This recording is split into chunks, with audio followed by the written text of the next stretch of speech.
หลังอยู่ดูไปเบอร์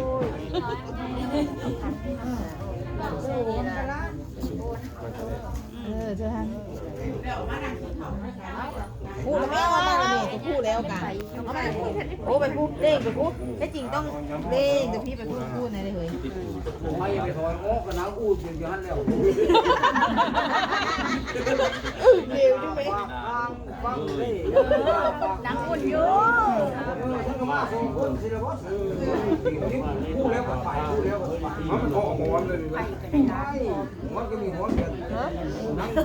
ลูกชายก็ได้หลานผมเด้อค่ะหลานเลิกมาแม่หลานหลานผู้นั้นเลิกไปทั้งเลยหลานมาแม่หลานเลยเอาหลานน้อยเนี่ยชิโร่ยักษ์ซิโลมาดู หลานน้อยทำมาแม่หลานน้อยวันนี้เลยนั่นน้อยนะแม่ตัวผู้แหนนะลูก เป็นผู้แทน น้อยนะ นั่งหน่อยไม่ใช่ค่ะ ผมมาแล้วมันหลัง แล้วยังมาแล้วยังพูด เอาไป ก็มาเด็กทางแม่นี่แหละ มันติดกับตัวแมวปัญญาไป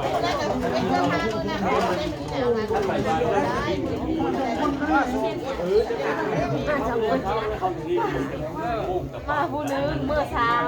2 3คนนั้นก็เข้าเอาเมย์กลับไปลูกไปกลับไปนั่งกับแม่ไป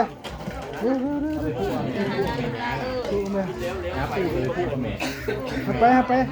อันนี้มันเหมยอยู่กันเลยมาอยู่เห็นน้ำก็เข้าบ้านนี้จะได้มันกลมนะมันช้องโตเคยโตนั่นนี่ยังเป็นโต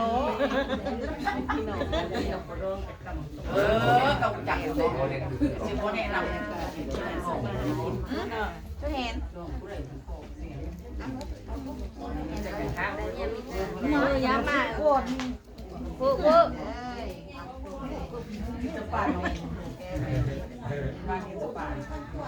เว้าเลยเด้อ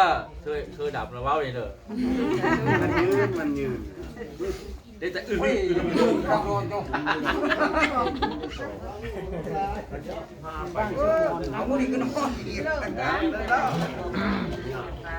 โอ้นั่นเลยไป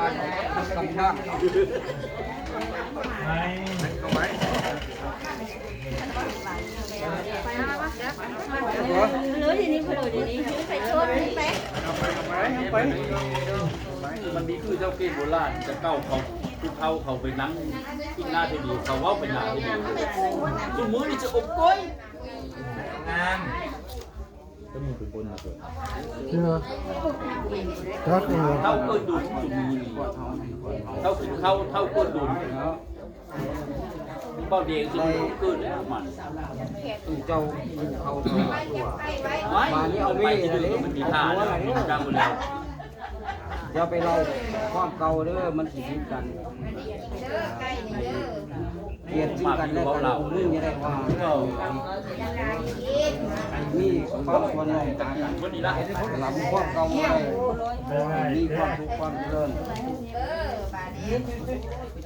กูแล่เฮ้ยนี่นะเนื้อโอ้นี่กูแล่เฮ้ยมาเฮ้ยหยังแล่เฮ้ยโอเคโอเคคือเนี่ยเซลจะมาบันบอลชัดชัดยังไทย